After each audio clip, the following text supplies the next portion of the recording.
various subjects right from when you were a child, science, philosophy, religion, yoga, like that. And a lot of people, when they read a lot, they get more and more confused.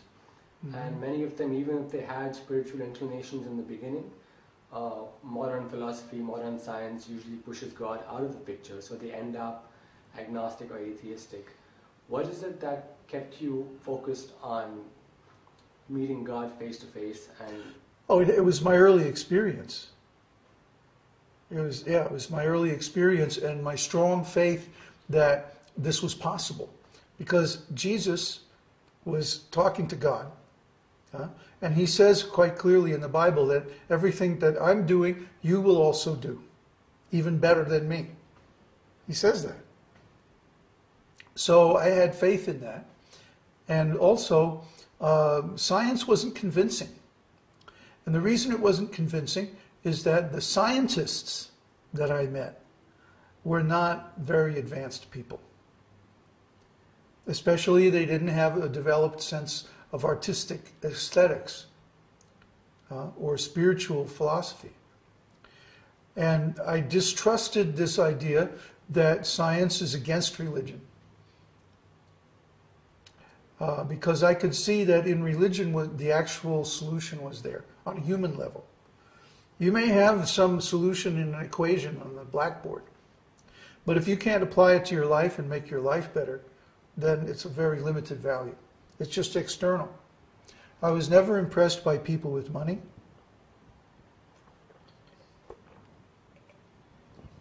Which in the recording business, you meet a lot of people with money. And they're almost uniformly jerks. That's how they get that way. By chasing money all their life. So I wasn't impressed by business and money. I wasn't impressed by science. I could see that a lot of the spiritual teachers were bogus, most of them. And the ones who weren't were honest and said, well, we don't know. I can't tell you how to see God face to face. I can't do it myself. I don't know. So I was looking for a teacher and looking for a teacher. And I wish I could say, the moment I saw Prabhupada, I knew. But I'm not going to shine you on. I didn't know. It took me a long time to figure out. In fact, some of the things that I read about Prabhupada, the things I read by Prabhupada were very nice and balanced. But when the devotees start talking about Prabhupada, it seemed very pompous and exaggerated to me. Of course, now I realize that it wasn't, actually. But from my point of view, from a relative point of view, it seemed that way in the beginning. So I think, in our group, we want to be very careful of promoting this kind of fanaticism. I don't ever want to hear any of my disciples say, Babaji is the greatest master, he's the only enlightened master, it's the only way. You have to surrender to Babaji. Please. You're just going to, by that kind of an approach, you're just going to push intelligent people farther away. What you have to do is present a balanced approach. Look, you can get this from science, you can get this from philosophy, you can get this from art, and you can get this from religion. But the Vedic esoteric teaching encompasses all of this, plus it has this transcendental aspect that you can't get anywhere else. That'll make sense to people. That's a balanced presentation. Because we know we can get certain benefits from these things. That's why they exist.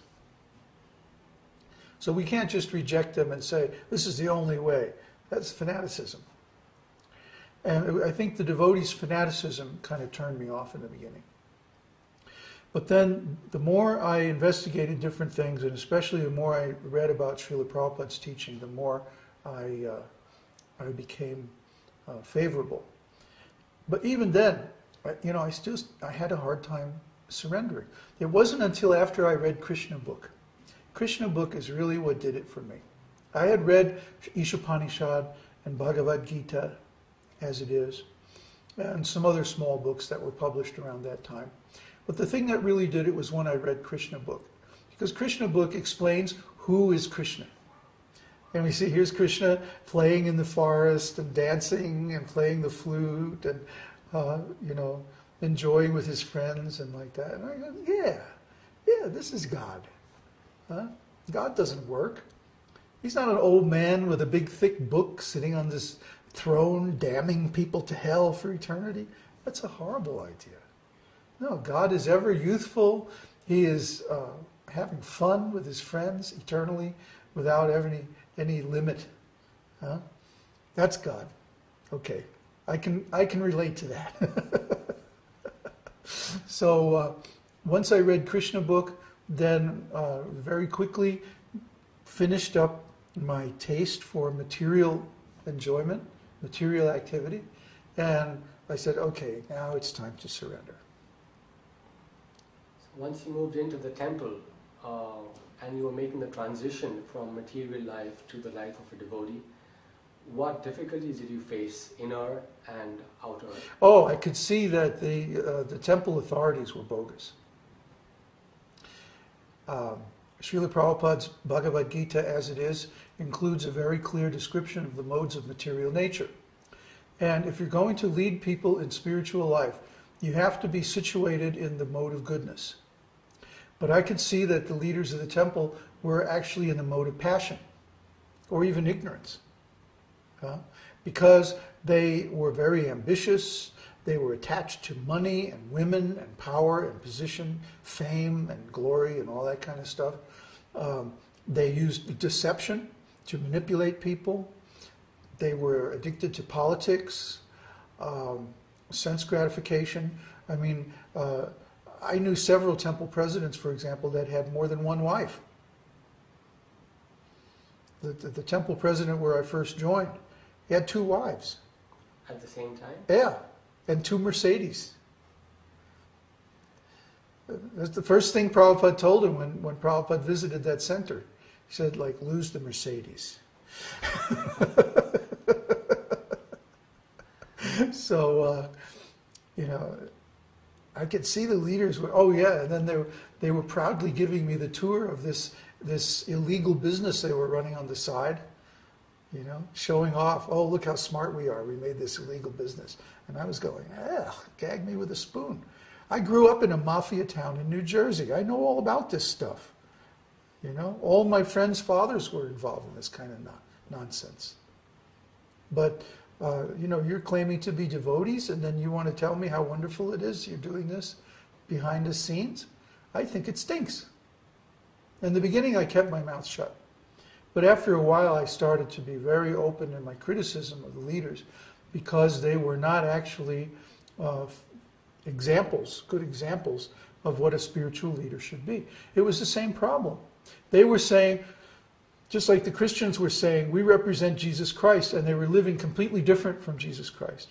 They were saying, we represent Srila Prabhupada, and they were living completely different from Srila Prabhupada. So I had a real problem with that. Another problem I had was quitting smoking. Quitting smoking was the hardest thing I ever did in my life. I mean, it was much easier to move into the temple and give up my stuff and my car and my music career than it was to give up smoking. It took me like 6 months to finally quit smoking. That was hard. Once I got through that, though, it was pretty smooth. And along this path, as you grew as a devotee, what were your sources of inspiration and strength? Oh, Vishnu John Swami. After I was at the Miami temple for almost a year, Vishnu John came and spent the winter there. Well, the winter in Florida is only like a week long. But I think he spent like 2 months or 3 months at the temple. And then when he left, I went with him. I immediately gravitated towards him because he was also a musician. And we had many long talks about music, Vedic music and all like that. And then he introduced me to Srila Prabhupada's book, The Nectar of Devotion. The Nectar of Devotion describes the science of rasa, which I had already studied in Bharat Shastra. And so to me it was quite familiar. But to most of the devotees, this was like way over their heads. They were having trouble understanding Bhagavad Gita. And Bhagavad Gita is just the introduction. The Bhakti Rasamrita Sindhu, which is the original book that Nectar of Devotion is based on, is a very elevated, highly intelligent analysis of Srimad Bhagavatam. And when I was joining Miami Temple, there was only like 2 or 3 volumes of Srimad Bhagavatam out. Just the first canto and the beginning of the second canto. So nobody really understood what Srimad Bhagavatam was at that time. And yet here we were reading a condensation of an ontological analysis of Srimad Bhagavatam, which included the whole science of rasa. So we were reading stuff that was like way ahead of where most of the devotees were at. I spent 1.5 years on the road with Vishnu John, and that's about the time that Tamal Krishna came back from India, unauthorized.